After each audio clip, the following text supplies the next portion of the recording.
सबसे पहली चीज़ English start करने से पहले सबसे पहली जो चीज़ है, हमारे सामने एक क्वेश्चन प्रकट होता है बेटाओ कि what is an English.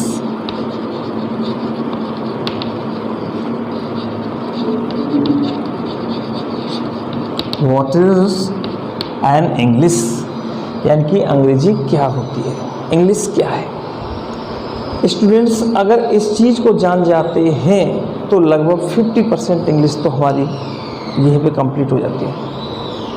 English पढ़ने का मज़ा ही कुछ और होता है। तो देखिए स्टूडेंट्स, इंग्लिश को लेकर के चलते हैं। व्हाट इज़ एन इंग्लिश, की इंग्लिश क्या है। तो देखो वैसे तो हमने ऊपर लिख रखा है सब्जेक्ट इंग्लिश, लेकिन दरअसल इंग्लिश एक सब्जेक्ट नहीं होता है स्टूडेंट्स। इसमें जो हमको पहली चीज़ जो याद करनी है वो हमको याद ये करनी है कि English is a language. English is a language not a subject, यानी कि अंग्रेजी जो होती है वो भाषा है, भाषा, कोई सब्जेक्ट नहीं है। तो इसका जो हम कंपेयर करते हैं वो हम किसी सब्जेक्ट से ना करें, क्योंकि प्रत्येक सब्जेक्ट का पढ़ने का, लिखने का, समझने का तरीका सबका अलग होता है। अब यहाँ पे हम इंग्लिश को देखें तो इंग्लिश क्या है कि इंग्लिश एक लैंग्वेज है। तो इंग्लिश को लैंग्वेज की तरह सीखा जाता है। अब उसके लिए हमें ये सीखना पड़ेगा कि लैंग्वेज है क्या चीज़। लैंग्वेज भाषा, ये भाषा है क्या चीज़। भाषा वो जो हम मुँह से बोलते हैं, जो हम कन्वर्स करते हैं आपस में, वो क्या होती है, हमारी भाषा होती है। अब इस भाषा से, लैंग्वेज से हमें ये पता पड़ता है कि इंग्लिश जो है ये एक भाषा है और भाषा बोली जाती है। तो सबसे पहली चीज़ ये आती है कि इंग्लिश बोल करके समझ में आती है, यानी सबसे पहली चीज़ कि इंग्लिश बोल करके समझ में आती है। अगर इंग्लिश को हम बिना बोले पढ़ें तो हमारी समझ में नहीं आएगी। तो सबसे पहली चीज़ तो इंग्लिश में हमको ये देखना है कि हमारी लैंग्वेज, हमारी भाषा शैली सही होनी चाहिए। क्योंकि आप देखो, अगर टीचर की भाषा शैली सही नहीं है, टीचर की भाषा शैली यदि आपके समझ में नहीं आ रही है तो इंग्लिश हमारी समझ में नहीं आएगी। तो सबसे पहली चीज़ ये इसी बात पर आकर रुकती है कि हम सबसे पहले अपनी भाषा पर सुधार करें। इंग्लिश, इसमें बोलचाल का ज़्यादा सिस्टम करें। दूसरी चीज़, एक बहुत ही अच्छी चीज़ कि English is a link system.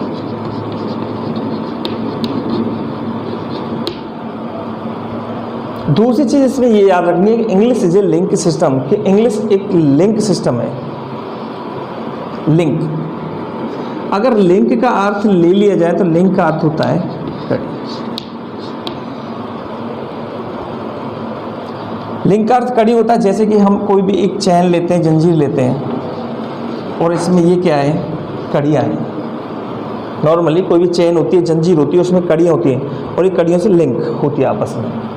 अब ये कड़ी है, अगर इसमें से कोई भी यहाँ से एक कड़ी हटा दी जाए तो सारी जो नीचे की जो कड़ियाँ हैं ये सभी क्या हो जाएंगी, डाउन हो जाएंगी। तो इसका मतलब क्या हुआ, English is a link system, यानी इंग्लिश के जितने भी टॉपिक बेटा हम पढ़ते हैं सारे टॉपिक एक दूसरे से अटैच होते हैं, जिस तरह से ये कड़ी अटैच है।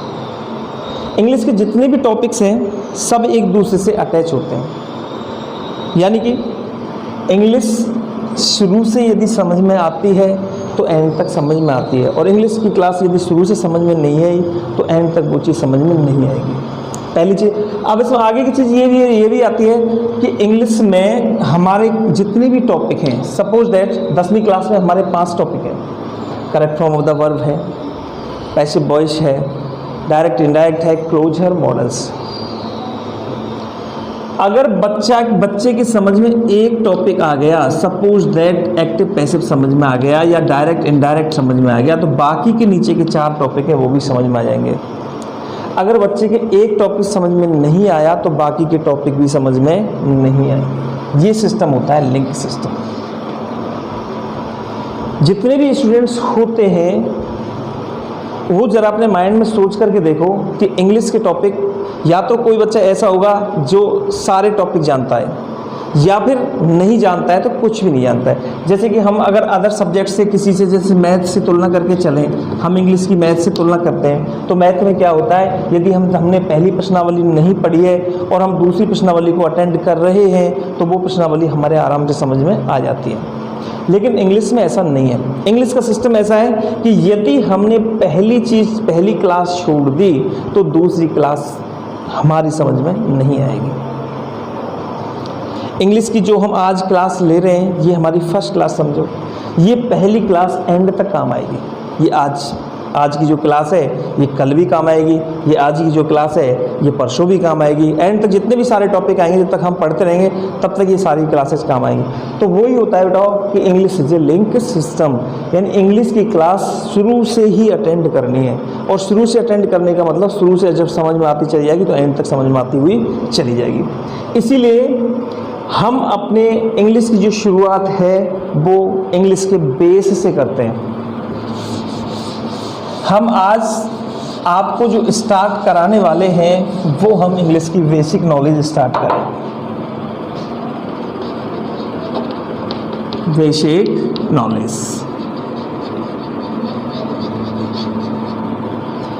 इंग्लिश की बेसिक नॉलेज, जितने भी टॉपिक्स हम पढ़ते हैं सारे टॉपिक्स इसी बेस के ऊपर डिपेंड करते हैं। ठीक है तो देखो, सबसे पहले 2 मिनट में हम जानकारी लेते हैं कि ये बेस क्या चीज़ है। बेस का मतलब होता है आधार, नींव। जैसे कि हम कोई मकान वगैरह बनाते हैं, कुछ भी बनाते हैं तो सबसे पहले हमारी क्या है कि हम नींव तैयार करते हैं। और नींव कैसी होनी चाहिए, हमारी मजबूत होनी चाहिए।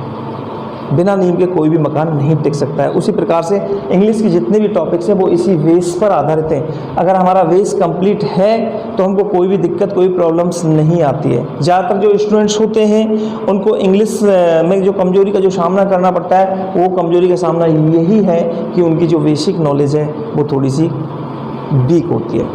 कल हमने जो इंग्लिश की क्लास आपको डाली थी इंट्रोडक्शन के रूप में डाली थी, लेकिन आज जब हम इंग्लिश की क्लास आपको स्टार्ट कर रहे हैं बिल्कुल रूटीन से, बिल्कुल क्रम से, आप डेली देखिए और आपको डेली कुछ ना कुछ नया 100% 100% मिलेगा।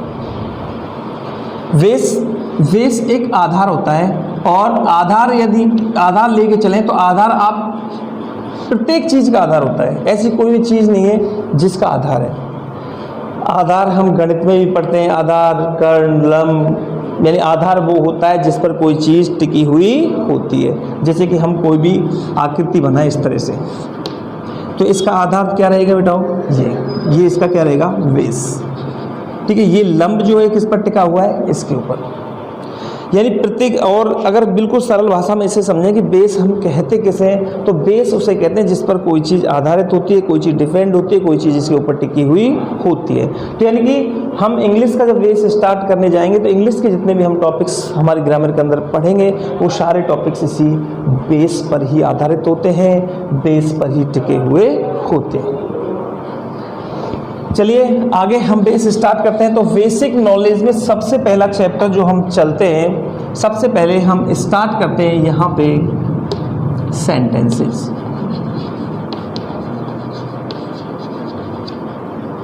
सेंटेंसेस यानी कि वाक्य। वाक्य किसे कहते हैं, वाक्य कितने प्रकार के होते हैं, वाक्यों की पहचान क्या होती है, ये सारी चीज़ें हम इसके अंतर्गत पढ़ेंगे। हमारा 10वीं क्लास का जो बेस है वो सेंटेंस से स्टार्ट होता है। अब आप ये कहेंगे सर सेंटेंस से पहले भी तो बहुत सारी चीज़ें ऐसी हो सकती हैं जो हमसे नहीं आती, तो वो चीज़ भी हम आपको क्लियर करा देते हैं।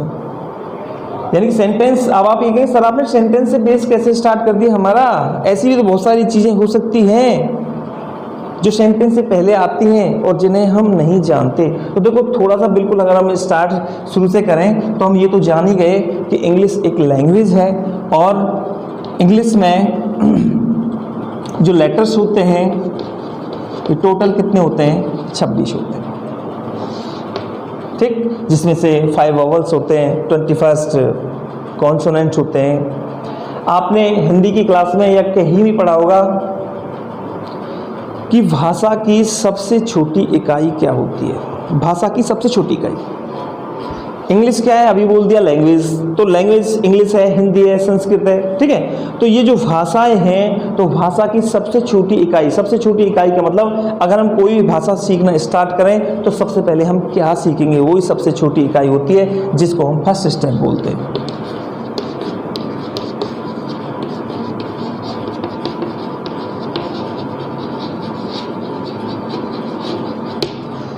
भाषा की सबसे छोटी इकाई, ये सामने एक हिंदी का प्रश्न भी आता है, जीके का प्रश्न भी आता है, किसी भी भाषा की सबसे छोटी इकाई होती है उसे हम लेटर ही बोलते हैं। क्या बोलते हैं? लेटर। लेटर वो नहीं है पत्र वाला, ये लेटर है वर्ण।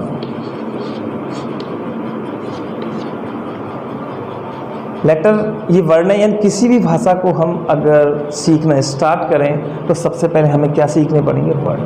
तो सबसे पहली इकाई क्या हुई? लेटर्स, और ये लेटर्स हमसे आते हैं।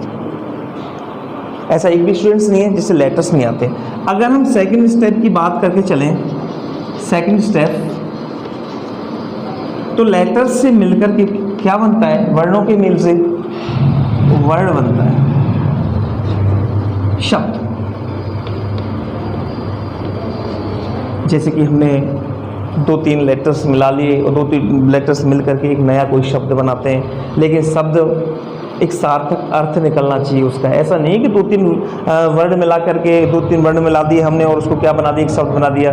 यानी वर्णों का जो सार्थक समूह होता है, वर्णों का जो सार्थक समूह होता है वो क्या होता है? शब्द होता है। जैसे कि हम लेकर के चलें ये FAN, इसमें 3 वर्ण मिले हुए हैं, FN, फैन, और ये इसका एक अर्थ निकल रहा है कंप्लीटली, जो FN, फैन का मतलब क्या होता है? पंखा होता है, ठीक है। अगर यही शब्द हम ऐसे कर दें ANF है तो वही वर्ण, लेकिन इसका इनका कोई शाब्दिक अर्थ नहीं निकल रहा है, इसलिए हम इसे वर्ण नहीं कह सकते, ठीक है। जैसे हम लेकर चलें MANGO, इसका सार्थक अर्थ निकल रहा है मैंगो। मैंगो मीन्स क्या होता है? आम होता है, सब जानते हैं। तो ये भी अपना क्या रहेगा बेटा? एक वर्ण रहेगा, ठीक है। तो यहाँ पे चलते हैं, फर्स्ट इकाई क्या हुई? लेटर्स। सेकंड स्टेप क्या हुआ? वर्ण। जैसे कि 2-3 शब्द हमने ले लिए और 2-3 वर्ण लेकर के एक नया कोई भी शब्द बना दिया, कोई नई स्पेलिंग बना दी, कोई नया कुछ भी बना दिया, ठीक है। तो वो हमारा क्या हो जाता है? एक शब्द हो जाता है, जिसमें कोई मीनिंग्स याद करना, बच्चों को लेटर्स मिला के, जैसे RAM, राम, MOHN, मोहन, ये सब कुछ हम छोटे छोटे बच्चों को सिखाते हैं, तो वो सेकंड इकाई होती है। तो ये बच्चों तुम आप जान सीख गए कि फर्स्ट इकाई लेटर्स होती है, सेकंड इकाई वर्ड होती है। तो लेटर्स हमारे कंप्लीट हैं, वर्ड हमारे कंप्लीट हैं। अब तीसरी चीज़ जो आपने पढ़ा होगा हिंदी में कि शब्दों के सार्थक समूह को हम क्या कहते हैं? वाक्य कहते हैं। जिस प्रकार से वर्णों के मेल से शब्द बनता है, उसी प्रकार शब्दों के मेल से सेंटेंस तैयार होता है। लेकिन वही चीज़ शब्दों का सार्थक समूह, जिस प्रकार से वर्णों का सार्थक समूह, उसी प्रकार से शब्दों का सार्थक समूह क्या कहलाता है? सेंटेंस। इस प्रकार से ये अपना तीसरा स्टेप होता है, और ये तीसरे स्टेप से हमने आपका बेस स्टार्ट किया है। अब इस सेंटेंस के बारे में हम कुछ नहीं जानते, सेंटेंस ट्रांसफॉर्मेशन, ठीक है, सेंटेंस की पहचान, 2-4 सेंटेंस मिला करके एक हम पैराग्राफ बना देते हैं, बड़ा सेंटेंस मिला करके हम कोई भी निबंध वगैरह बना सकते हैं। अगर हमको सेंटेंस के बारे में अच्छा सा ज्ञान है, हम कोई भी प्रश्न का जो क्वेश्चन आता है उसका हम आंसर सटीकता से दे सकते हैं, ठीक है। और सेंटेंस बिल्डिंग इसमें आता है कि सेंटेंस को किस प्रकार से बनाया जाता है। तो ये सारी चीज़ें हम एक सेंटेंस के रूप में पढ़ेंगे और हमारे बेस को कंप्लीट हम करेंगे। जब ये सारा बेस हमारे कंप्लीट हो जाएगा तो हमको ग्रामर के जितने भी टॉपिक हैं उन टॉपिक्स में स्टूडेंट्स बिल्कुल भी 1% प्रॉब्लम नहीं आएगी। आज मैं यहाँ YouTube क्लास के अंदर, ऑनलाइन क्लास के अंदर आपसे प्रॉमिस करता हूँ, यदि आप अपने बेस को कंप्लीट कर लेते हैं तो जितने भी सारे टॉपिक्स हैं उनकी गारंटी मेरी रहेगी, ये मेरा प्रॉमिस, ठीक है। अगर आपसे बेस कंप्लीट नहीं होता है तो फिर ये आपकी प्रॉब्लम रहेगी। इसलिए 5 या 6 दिन का लगभग 5-6 क्लास अपनी बेस की होंगी और ये बेस आपको कंप्लीट करना पड़ेगा।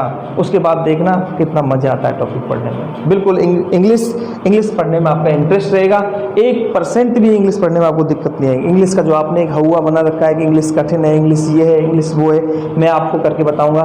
मात्र आप 3 क्लास देखिए रेगुलर, जब आपको पता पड़ेगा कि वास्तव में इंग्लिश है क्या चीज़। इंग्लिश तो बहुत ही सरल चीज़ है जो हमारे समझ में भी आ रही है और हमारा इंटरेस्ट भी पैदा हो रहा है। ठीक है, तो यहाँ तक आपको समझ में बैठा होगा स्टूडेंट्स कि हमने अपना बेस सेंटेंस से स्टार्ट क्यों किया है, क्योंकि इससे पहले वाले जो स्टेप हैं वो हमारे कंप्लीट हैं।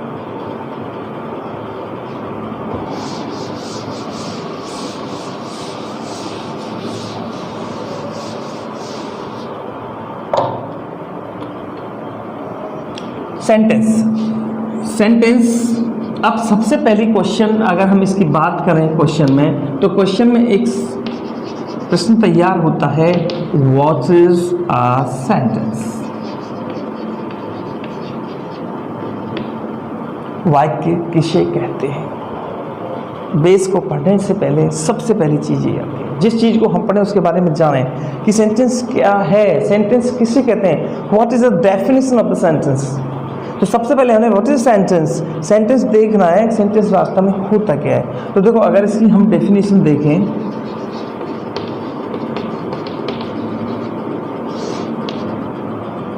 डेफिनेशन, स्टूडेंट्स इसे डेफिनेशन मत बोलना है, डेफिनेशन नहीं है, डेफिनेशन है, और डेफिनेशन का मतलब होता है परिभाषा। अब हम सेंटेंस की परिभाषा देखते हैं क्या होता है। A group of words which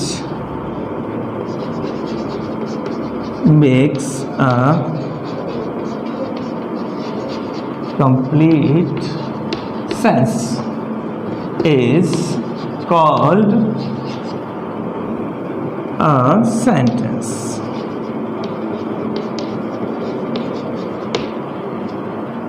Hindi में तो हमने अब अच्छे से पढ़ाई है कि शब्दों के सार्थक समूह को क्या कहते हैं, हम सेंटेंस कहते हैं। इंग्लिश में भी हम आसानी से याद कर सकते हैं, बस आप 1-2 बार बोलिए, रटना नहीं कोई भी चीज़।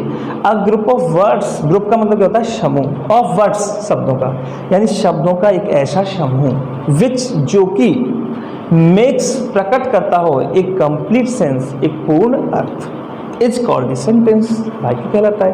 यानी शब्दों का ऐसा समूह जो पूर्ण अर्थ प्रकट करता है वाक्य कहलाता है। चाहे आप हिंदी में याद रखो कि शब्दों के सार्थक समूह को हम वाक्य कहते हैं। सार्थक का मतलब जो पूरा अर्थ प्रकट करता है उसे क्या बोलते हैं, हम सार्थक। वो इंग्लिश में बोलते हैं उसे कंप्लीट सेंस। तो इसको हम 1-2 बार जब बोलेंगे, अभी मैंने आपको बोला था ना कि इंग्लिश इज ए लैंग्वेज, ये बोलकर समझ में आती है। जब 1-2 बार आप मेरे साथ बोलोगे इसको तो कंप्लीटली आपको अच्छी तरह से याद हो जाएगा। A group of words which makes a complete sense is called a sentence. A group of words which make a complete sense is called a sentence. इन शब्दों का ऐसा समूह जो पूर्ण अर्थ प्रकट करता है वह वाक्य कहलाता है। एज जैसे देखो, Ram went to market yesterday. Ram कल बाजार गया। तो इसका देखो एक अर्थ आ रहा है पूरा। राम वेंट गया टू मार्केट, कहाँ, बाजार, यस्टरडे यानी कल। कैसे भी तोड़ फोड़ के अर्थ इसका कर लो, पूरा अर्थ निकलेगा कि राम कल बाजार गया, या राम बाजार गया कब, कल। कैसे भी कर लो, पूरा एक सेंटेंस ये पूरा अर्थ देता है। और जबकि इसमें शब्द 1, 2, 3, 4 शब्द मिला करके एक अपना पूरा अर्थ प्रकट कर रहे हैं कि राम बाजार गया, तो वो क्या हो जाता है, एक सेंटेंस हो जाता है। सीता खाना पका रही है, मोहन क्रिकेट खेल रहा है, Mohan is playing cricket, Sita is cooking food, I am sleeping in my room, she is sitting in the corner. किसी भी तरह से हम कर सकते हैं। अगर देखो शब्दों का समूह नहीं है और सेंटेंस आप इस तरह से, market yesterday went to Ram. अब ग्रुप ऑफ वर्ड्स तो ये भी है, लेकिन ये सार्थक नहीं है, इसका कोई अर्थ नहीं निकल रहा है। मार्केट यस्टरडे, बाजार कल, बेंट गया टू राम, राम के लिए, बाजार राम के लिए गया, क्या वाक्य है। तो ठीक है, तो यानी कि ऐसा कोई ग्रुप ऑफ वर्ड्स यानी ऐसा शब्दों का समूह जो कंप्लीट सेंस के दे, कंप्लीट सेंस दे, कंप्लीट पूरा अर्थ दे, तो वो हमारा क्या होता है, एक सेंटेंस होता है। तो सबसे पहली चीज तो ये, यहाँ से आगे हम जानेंगे काइंड्स ऑफ सेंटेंस कि वाक्य कितने प्रकार के होते हैं। लेकिन उससे पहले मैं आपको वाक्य से जुड़ी दो चीज़ और बता देता हूँ, ज़्यादा टाइम नहीं लगेगा उसमें। तो मैं आशा करता हूँ, आई होप कि यू गॉट इट, कि ये आपके समझ में आ गया होगा। स्टूडेंट्स, अगर आप नोट डाउन करना चाहते हैं तो ये नोट डाउन आप कर सकते हैं।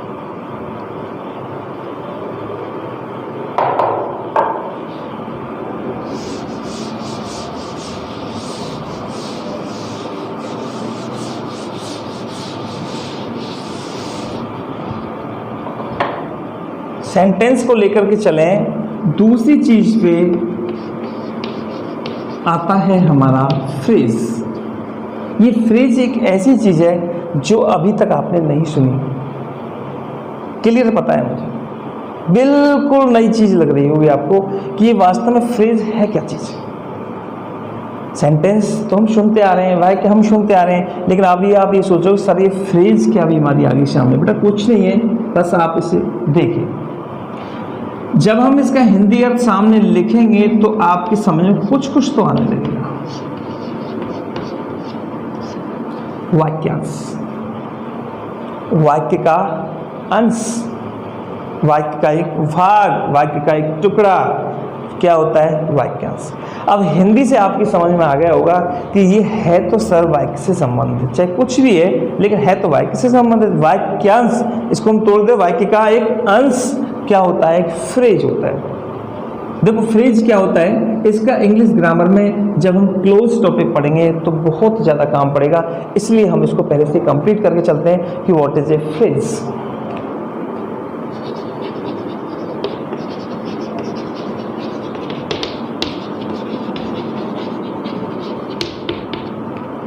व्हाट इज अ फ्रेज, कि वाक्यांश किसे कहते हैं। Definition,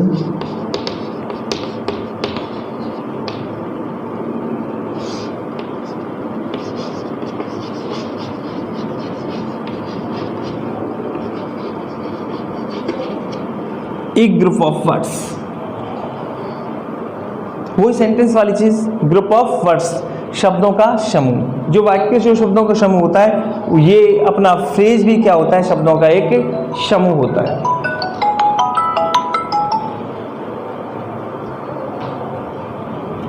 A group of words which makes some sense but not a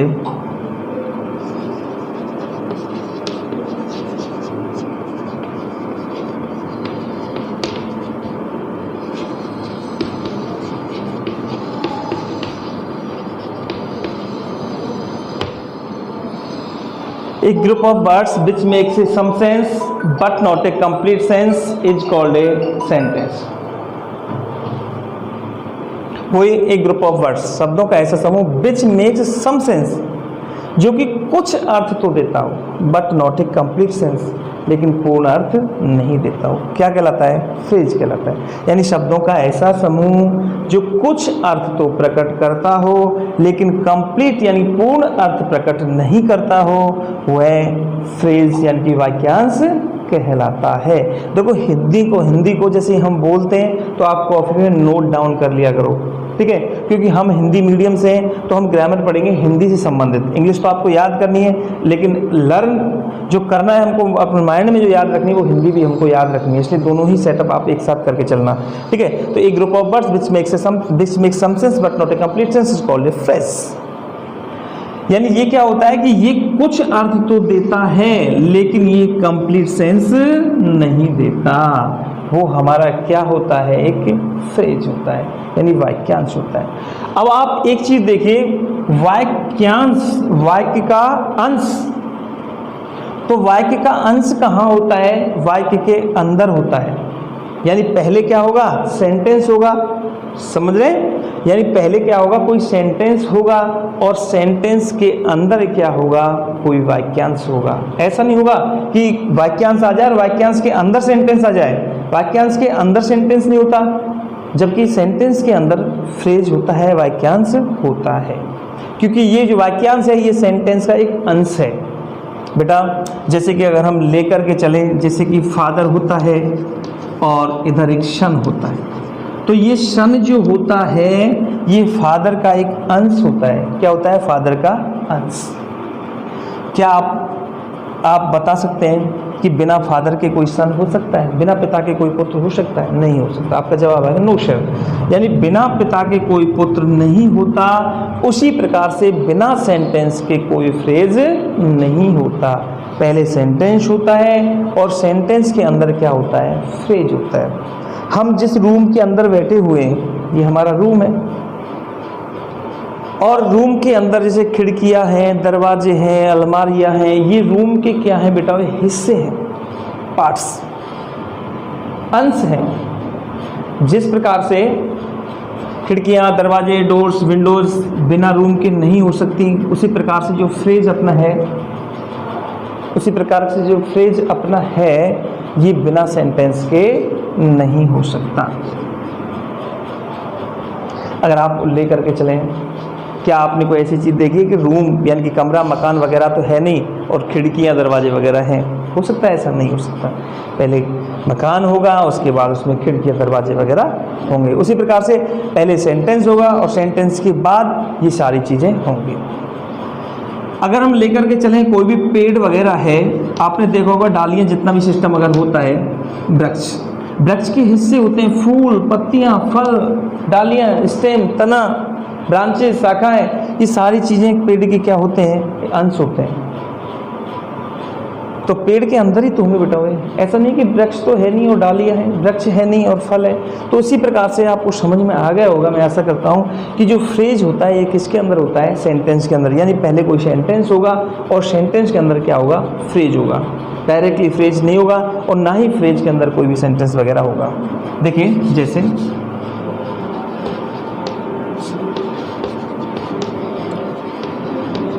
she is sitting in a corner। अब यहाँ पर हम देखेंगे she is sitting in a corner, वह एक कोने में बैठी हुई है। ठीक है, तो ये एक अपना क्या हुआ? सेंटेंस। तो देखो सी मीन्स क्या होता है? वह, ये ग्रुप ऑफ वर्ड्स नहीं है, एक ही शब्द है, तो ये फ्रेज नहीं होगा। फ्रेज क्या होता है? ग्रुप ऑफ वर्ड्स होता है। एज होगा ही नहीं, सिटिंग होगा ही नहीं, क्योंकि ये सिंगल क्या है? वर्ड। और सिंगल वर्ड कभी फ्रेज नहीं होता है। क्या होना चाहिए? ग्रुप। और ग्रुप क्या होता है? टू और मोर। ग्रुप कहते हैं टू और मोर, दो या दो से अधिक। अब यहाँ पे देखिए इन ए कॉर्नर, एक कोने में, 1 2 3 3 वर्ड्स हैं। 3 वर्ड्स मिल करके एक अर्थ निकाल रहे हैं, कोने में। ठीक है, तो ये जो कोने में जो है ये अपना पूरा की पूरा सिस्टम कंप्लीट सेंस नहीं दे रहा है, लेकिन ये सम सेंस, कुछ सेंस दे रहा है, इसलिए हम इसको क्या कहेंगे? फ्रेज कहेंगे।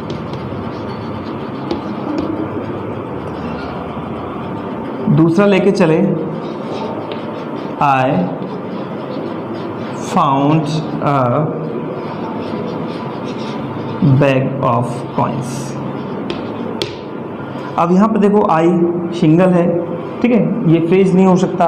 फाउंड कैसा है? सिंगल है, ये फ्रेज नहीं हो सकता। लेकिन आगे का सिस्टम यदि हम देखें, ए बैग ऑफ कॉइन्स, सिक्के का थैला, 1 2 3 4 4 वर्ड्स मिल करके कुछ अर्थ निकाल रहे हैं, पूरा अर्थ निकाल रहे हैं। सिक्के का थैला क्या अर्थ? तो यानी कि ये एक सेंस दे रहा है, सम सेंस दे रहा है, इसलिए ये हमारा क्या रहेगा? एक फ्रेज। अब आपकी समझ में बैठा होगा कि फ्रेज कहाँ मिलता है? सेंटेंस के अंदर। ठीक है, फ्रेज ऑब्जेक्ट भी होता है, सब्जेक्टिव भी होता है, एडवर्बल फ्रेज भी होता है। फ्रेज 3 प्रकार का होता है, ये आगे और हम विस्तार से देखेंगे कि फ्रेज के प्रकार कितने हैं, फ्रेज क्या चीज़ है। अब आज जो हमने वीडियो में पढ़ा ऑनलाइन क्लास में, वो सबसे पहला सेंटेंस, कि सेंटेंस क्या होता है, और दूसरी क्लास हमने जारी की कि फ्रेज क्या होता है। Sentence a group of words which makes a complete sense is called a sentence.